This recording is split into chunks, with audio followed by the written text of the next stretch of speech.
안녕하세요. 저는 일남 일녀를 둔 60대 후반의 평범한 엄마 이영실입니다.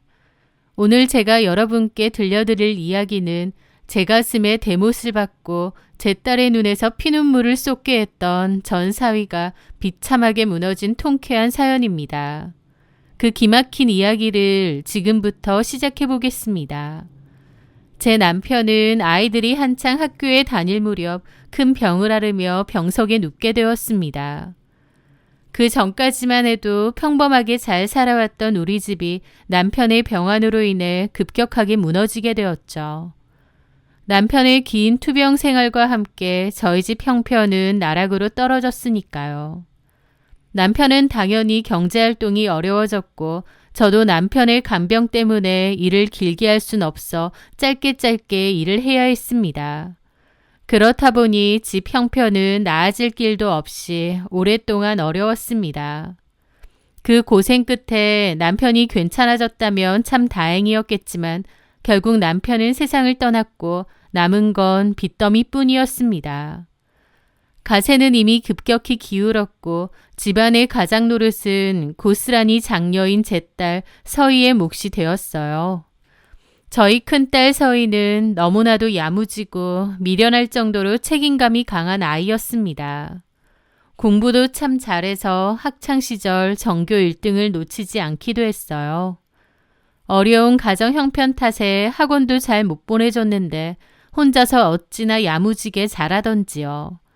선생님들도 서희를 기특해 했습니다. 결국 서희는 명문대에 합격도 했는데 엄마로서 부끄러운 말이지만 저는 서희가 명문대에 합격한 줄도 몰랐습니다. 왜냐면 먹고 살기 위해 바쁘게 살기도 했고 또 서희가 말을 안 했거든요. 서희는 자기 혼자서 등록금을 도저히 낼 수 없을 것 같다고 생각했는지 저한테 말도 안 하고 입학을 포기했던 거죠. 나중에 그 사실을 알고 억장이 무너지는 것 같았습니다. 하지만 저희 집 사정이 너무 안 좋았기에 왜 그랬냐고 딸에게 따져 물을 수도 없었습니다. 저희 집은 오랫동안 형편이 어려워지면서 주변에 돈도 많이 빌렸고 빚도 많이 진 상태라서 도저히 등록금을 마련할 재간이 없긴 했거든요. 결국 서희는 원래 가고 싶었던 대학교가 아니라 좀 떨어진 지방의 대학교에 4년 등록금을 받는 조건으로 가게 되었습니다. 거기 기숙사에서 생활하기로 했고요. 서희는 이것도 좋다고 했지만 전교 1등을 놓지 않았던 서희에겐 아쉬운 결과일 수밖에 없었죠. 서희는 학교를 다니는 동안에도 아르바이트를 쉬지 않고 했습니다. 자기 생활비와 용돈도 벌고 남은 돈으론 저희 집 생활비도 보탰죠. 제가 그렇게 하지 말라고 공부에만 전념하라고 해도 서희는 악착같이 아르바이트와 학업을 병행했습니다. 한 번씩 볼 때마다 애가 고생이 많은지 살이 쭉쭉 빠져있고 손마디도 거칠어져 있는 게 도저히 20대의 청춘을 즐기는 대학생 같지가 않아서 마음이 찢어지더라고요. 낮에는 아르바이트하고 밤에는 학교 공부하고 어찌나 과로를 했는지 코피까지 종종 흘리는 것을 알고 가슴이 찢어지더라고요. 딸의 고생을 알면서도 소리 죽여 우는 것 말고는 해줄 수 있는 게 없는 참으로 무능하고 죄 많은 엄마였습니다. 저는 병원에서 청소하는 일을 했고 남는 시간에는 집에서 부업을 하기도 했습니다. 그래서 겨우 생활비 정도만 벌 수 있었는데 딸이 아르바이트하고 노력하면서 따로 지동생 등록금으로 400만 원 정도를 마련해 놓았더라고요. 동생은 자기처럼 원하는 대학을 포기 말라는 거였죠. 그걸 알고 저도 저희 아들도 눈물을 펑펑 흘렸고 저희 아들은 지금도 자기 누나에게 늘 고마움을 안고 살아갑니다. 어쨌든 그렇게 저희 집은 저희 큰딸이 가장의 역할을 참 많이 했습니다. 그 어린 딸한테 가장의 역할을 지우게 한 것 같아 저는 평생 미안한 마음을 갖고 살았죠. 참 고단하게 살아온 딸이었기에 나중에 자기가 원하는 곳에 잘 취업하고 또 저희 딸만을 사랑해주는 좋은 사람 만나서 행복하게 살았으면 좋겠다고 늘 생각했습니다. 그러던 어느 날 딸이 결혼하고 싶은 남자가 생겼다며 한 남자를 데려왔습니다. 그가 바로 첫 번째 사위인 유철민이었어요. 착하고 그간 고생 많이 하며 살았던 딸이기에 그토록 좋은 사람 만나길 간절히 바랬건만 솔직히 처음 봤을 때부터 첫 번째 사위는 제 마음에 썩 들지 않았습니다. 저희 집을 마구 훑어보며 무시하는 듯한 눈빛도 그렇고 말투에도 묘하게 섞인 거만함이 거슬렸기 때문이었죠. 게다가 서희 씨가 생활력이 강해서 마음에 들어요. 라고 하는 겁니다. 제 딸이라는 사람 자체가 좋아서 결혼하고 싶다기보다 생활력이 강해서 좋다는데 엄마인 제 입장에선 결코 듣기 좋은 말은 아니었죠. 저는 썩 마음에 안 들었지만 딸이 유철민을 참 많이 좋아하더라고요. 저는 서희에게 결혼에 대해서 좀 더 생각을 해보는 게 어떻냐고도 했는데 서희는 철민 씨가 말은 툭툭거리지만 심성이 착하고 남자답고 든든하다며 잘 살 수 있으니 걱정 말라고 하더라고요. 야무지고 똑똑한 딸이니 어련히 알아서 잘하겠지. 그리고 저도 한두 번 본 걸로 사람을 함부로 판단할 수는 없기에 오랫동안 사귀어온 딸이 보는 게 맞겠지 생각했습니다. 그렇게 저희 딸은 첫 번째 결혼을 하게 되었죠. 하지만 딸의 첫 번째 결혼 생활은 사는 게 아니라 견디는 것이었습니다. 딸이 저한테 시시콜콜 말을 하지 않아 몰랐다가 나중에 알게 되었는데 첫사위 유철민은 짐승만도 못한 인간이었죠. 유철민은 결혼 생활 내내 처가가 가난하다고 서희를 개무시했다고 하더군요. 제 딴에는 사위가 오는 날이면 없는 살림을 털어 상다리가 부러지게 음식을 차려주곤 했는데 유철민은 젓가락으로 반찬을 뒤적거리며 깨작깨작 먹었습니다. 그러면서 장모님, 이 나물에서 쿰쿰한 냄새가 좀... 아유, 그런가? 어제 무친 건데 쿰쿰하면 먹지 말게. 그리고 갈비도 너무 질겨요. 턱이 아파서 못 먹겠어요. 너무 짜기도 하고. 그런 식인 겁니다. 저는 너무 무안하고 부끄러웠고 저희 딸도 굳은 표정으로 그만하라고 유철민을 흘겨보더라고요. 그렇게 하고 집에 가면 여지없이 싸웠나 보더라고요. 나중에는 사위가 거의 저희 집에 오지도 않았습니다. 심지어 명절에도 저희 딸을 보내주지 않았죠. 서희가 가타부타 말은 안 하지만 얼마나 무시를 당하고 살았는지 피부로 느껴지더라고요. 그런데 한 가지만 하는 인간 없다더니 유철민 그 인간은 기어코 돌이킬 수 없는 사단까지 냈습니다. 여자가 생긴 거였죠. 그것도 아주 뻔뻔하고 대범하게 서희가 회사 간 틈을 타서 상간녀를 안방까지 끌어들인 거예요. 서희가 몸이 안 좋아 조퇴를 하고 예정보다 일찍 귀가한 날 현관에서 낯선 여자의 구두를 보았고 안방에서는 남녀의 웃음소리가 들려왔다더군요. 떨리는 손으로 방문을 열었을 때 그 추악한 광경을 직접 목격한 딸의 심정이 얼마나 기막히고 무너졌을지. 그런데 유철민은 외도를 들키고도 당황하기는커녕 오히려 적반하장으로 나왔다는 거예요. 무릎을 꿇고 빌어도 모자랄 판에 오히려 딸에게 소리를 지르며 딸 탓을 했다더군요. 유철민은 서랍에서 통장 하나를 집어 던졌다고 했습니다. 서희가 자기가 버는 월급을 아껴 제 병원비와 약값으로 쓰라며 한 달에 20만 원에서 30만 원 정도를 보내줬거든요. 그걸 꼬투리를 잡으며 생난리를 쳤다는 겁니다. 너 내가 모를 줄 알았어? 야금야금 돈 빼돌려서 네 친정 먹여 살렸잖아. 아픈 엄마를 위해 2, 30만 원 보내준 게 무슨 친정을 먹여 살렸다는 건가요? 심지어 저희 딸도 돈을 벌었기에 맞벌이였는데요. 딸 입장에선 유철민이 평소에 돈 쓰는 걸로 하도 생난리를 치니까 저한테 보내주는 돈은 말하지 않았었대요. 그런데 그걸 꼬투리 잡으면서 저 생난리를 치는 거죠. 그러면서 저희 딸더러 도둑년 소리까지 했다는 겁니다. 유철민은 지가 바람피고 상간녀를 지방까지 불러들였으면서 오히려 저희 딸이 돈을 친정으로 빼돌렸다느니 갖은 누명을 씌워서 협박을 한 거죠. 자기 주변에 변호사 친구들 많고 절대 가만 안 있을 거라면서요. 너무 지쳐버린 딸은 싸울 기운도 남아있지 않았다고 했습니다. 명백한 사위의 잘못임에도 불구하고 결국 위자료 한 푼 받아내지 못한 채 이혼을 해야 했거든요.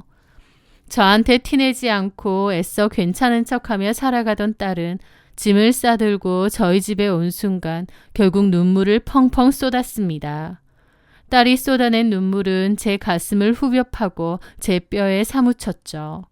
내 잘못이다. 아무 힘도 없고 돈도 없어 내 딸을 지켜주지 못했고 무시당하게 만들었구나.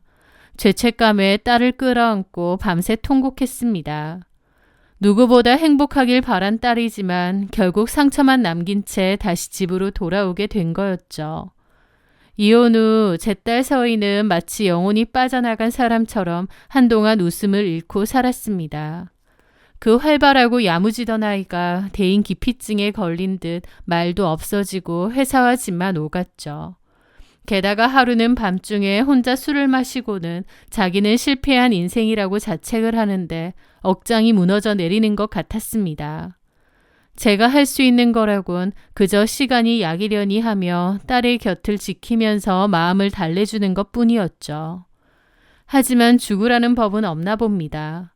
칠흑 같던 서희의 인생에도 다시 따뜻한 봄날이 찾아왔습니다. 지인의 소개로 조심스럽게 만나게 된 지금의 사위 덕분이었죠. 이름은 장동석이었고 서희보다 5살이 많았어요. 그런데 젊은 나이에 아내와 사별한 아픔을 가진 사람이었고 홀로 고등학생 딸을 키우고 있다고 하더라고요. 솔직히 그 사실을 알고 저는 처음에 반대했습니다. 서희야, 너 그게 얼마나 힘든 길인 줄 아니? 남의 자식 키우는 게 보통 일인 줄 아느냐고. 네가 또 고생길로 들어가는 거 엄마는 죽어도 못 본다.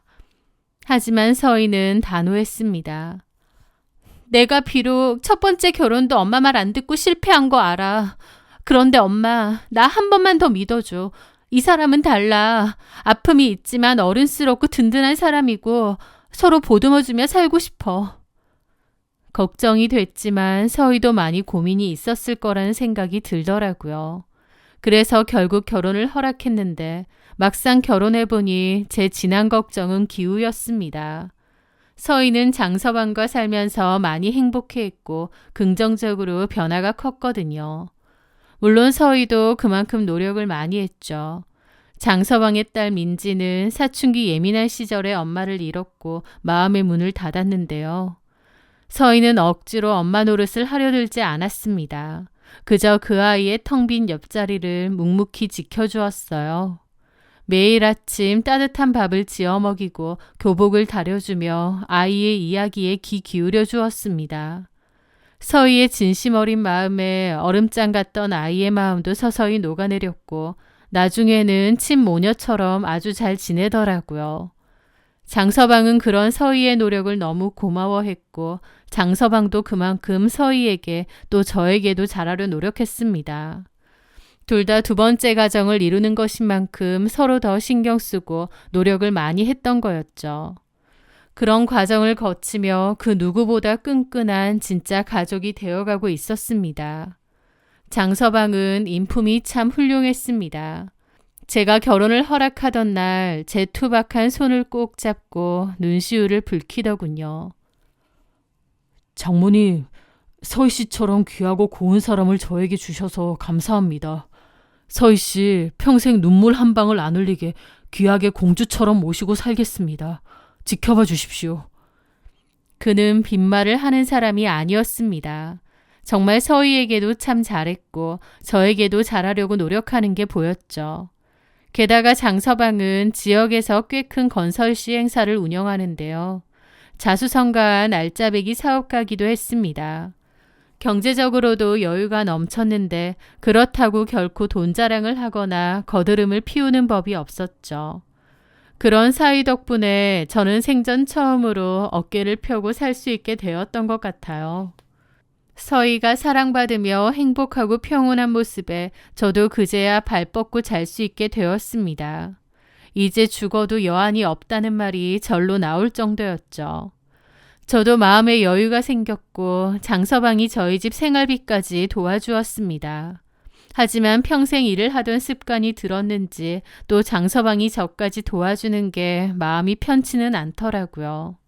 아마 서희의 첫 번째 결혼 때 유철민이 저희 딸더러 너네 친정에 몰래 돈 퍼다 준 도둑년이라고 했잖아요.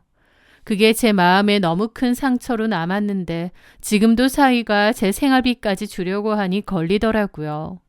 물론 지금의 장서방은 그때의 유철민과는 아예 인격 자체가 다른 사람인 걸 알지만 제 마음은 그렇지 않았던 거죠.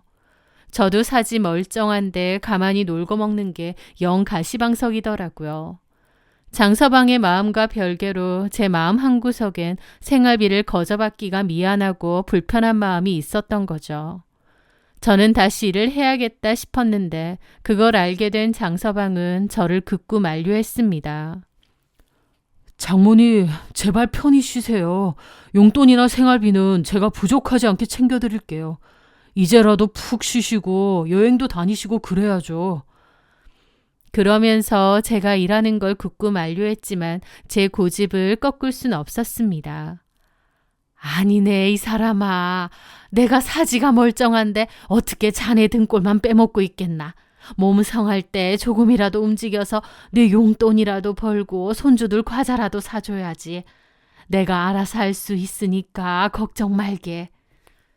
결국 저는 다시 일을 알아봤더니 장서방은 그러면 차라리 자기 건물에서 일을 하시라고 했습니다.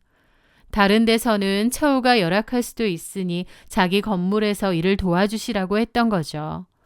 건물 관리소장은 제가 장모라는 사실을 알았지만 저는 다른 사람들에게는 비밀로 해달라고 신신당부했습니다.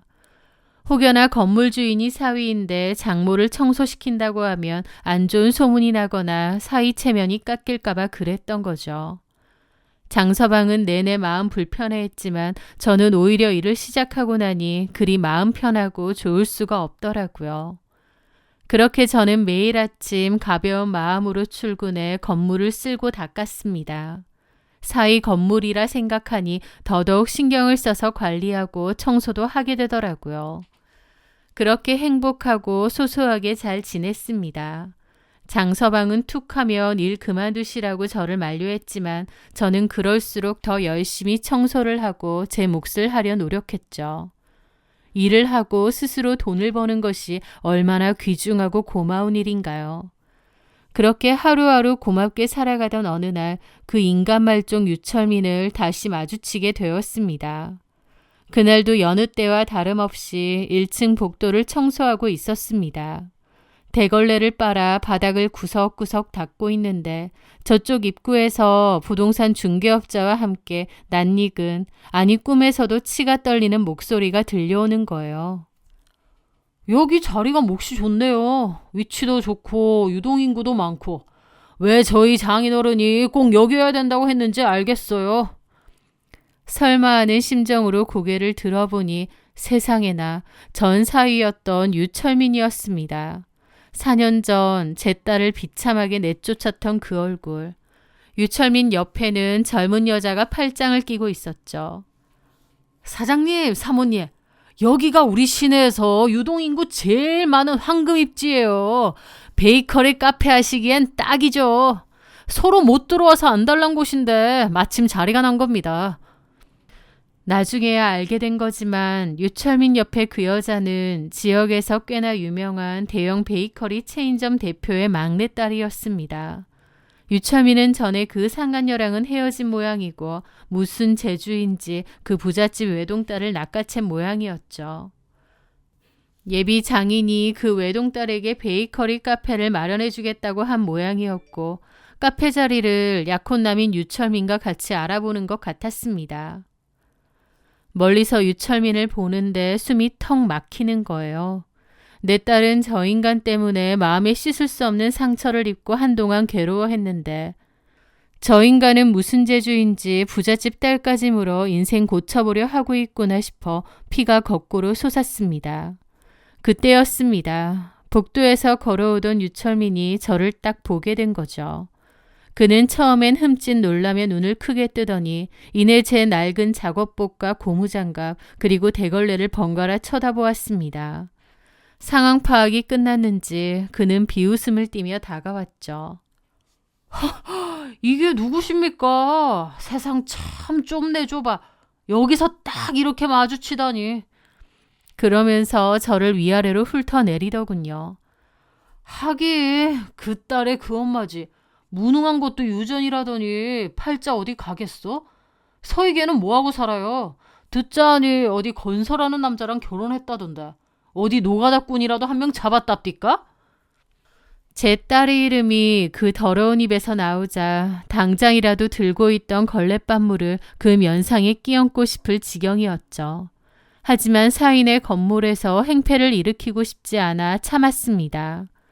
그렇게 제가 화를 참으며 아무 대꾸도 못하고 있자 유철민은 신이 났는지 옆에 있는 여자에게 그러는 겁니다.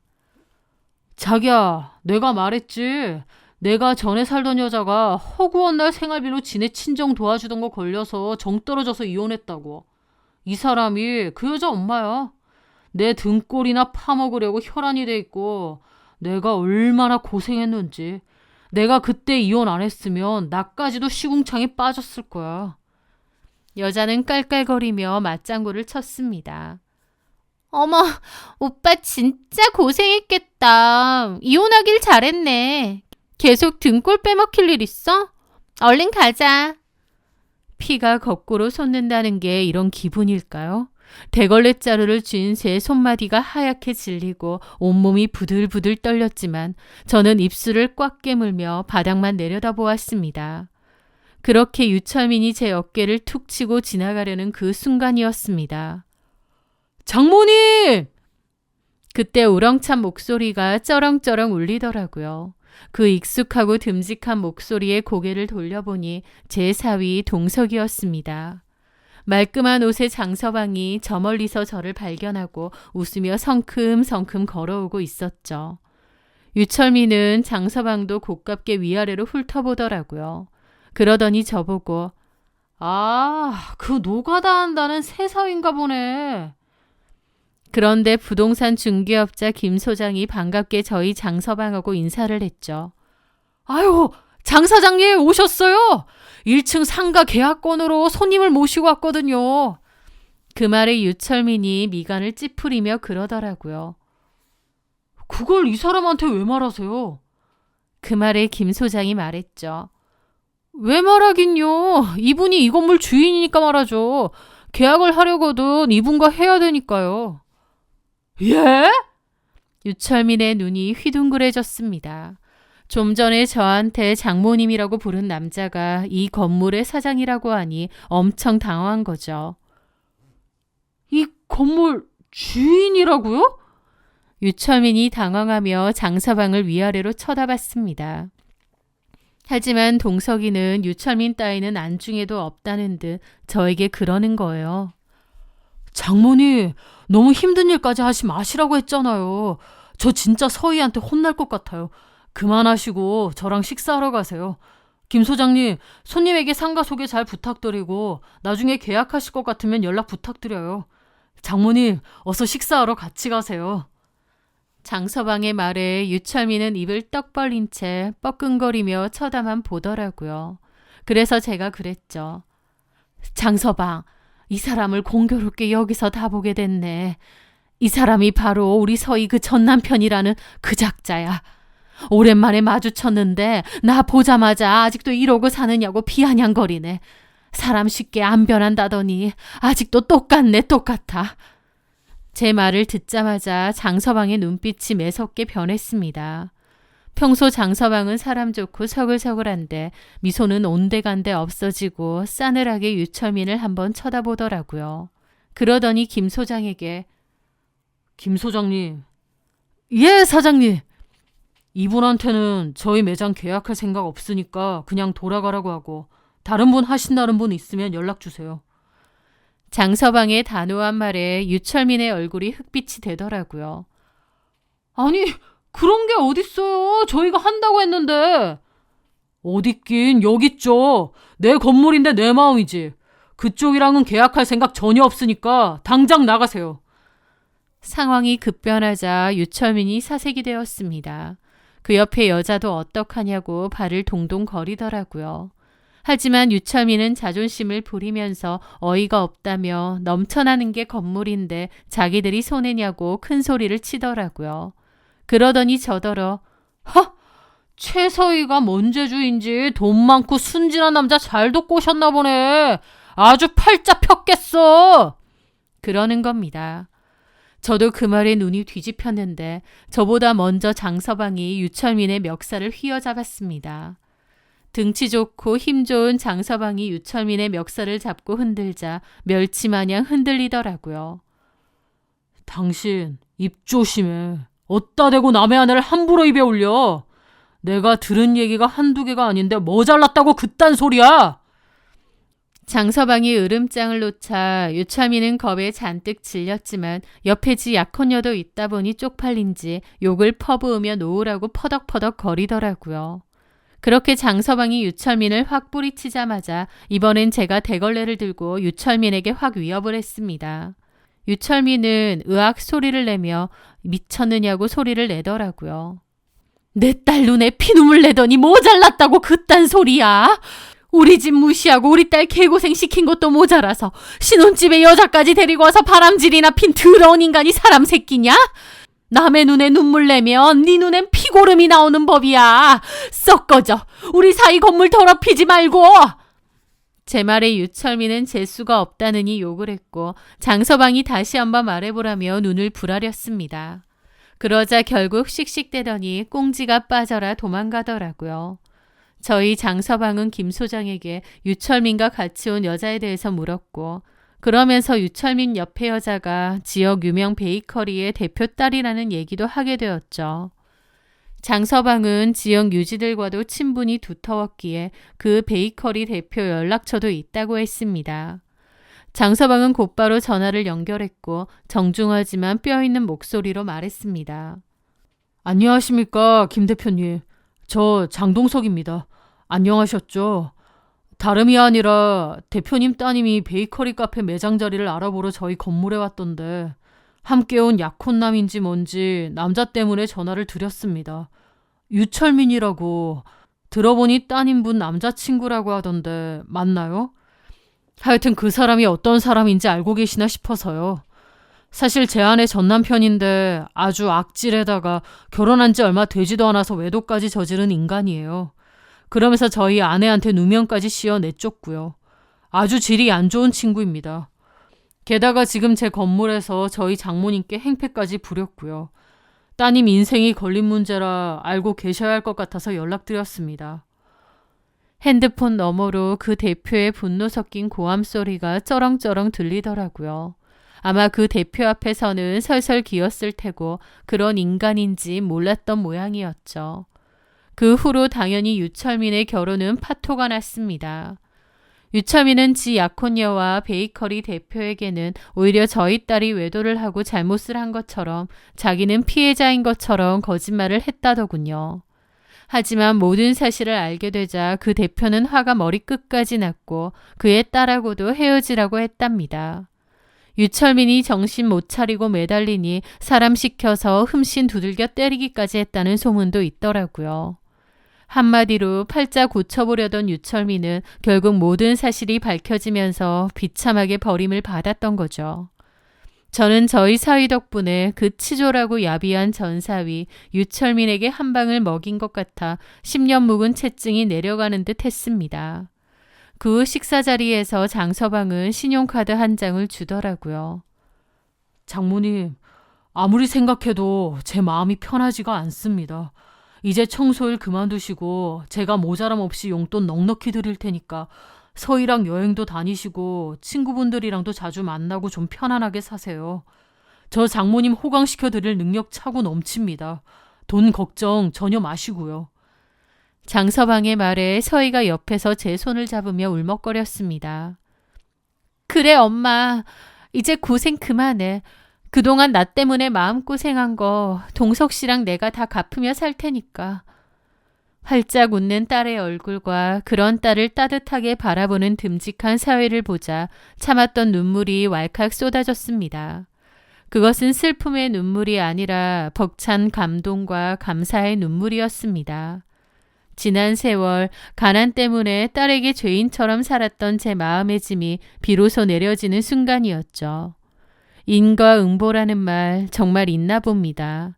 남의 눈에 눈물 나게 하면 제 눈엔 피눈물 난다는 옛말 하나도 틀린 게 없죠. 유철민 그 인간은 평생을 후회와 비참함 속에서 살 거고 반면 착하고 성실하게 살아온 우리 딸 서희에게는 이렇게 큰 복이 찾아온 것 같습니다. 저는 이제 더 이상 바랄 게 없습니다. 든든한 사위와 효녀딸 그리고 사랑스러운 손녀까지. 우리 가족이 지금처럼만 건강하고 행복하게 지내는 것 그거 하나면 충분한 것 같아요. 지금까지 제 긴 사연 들어주셔서 감사합니다. 여러분의 가정에도 늘 행복만 가득하시길 바랍니다.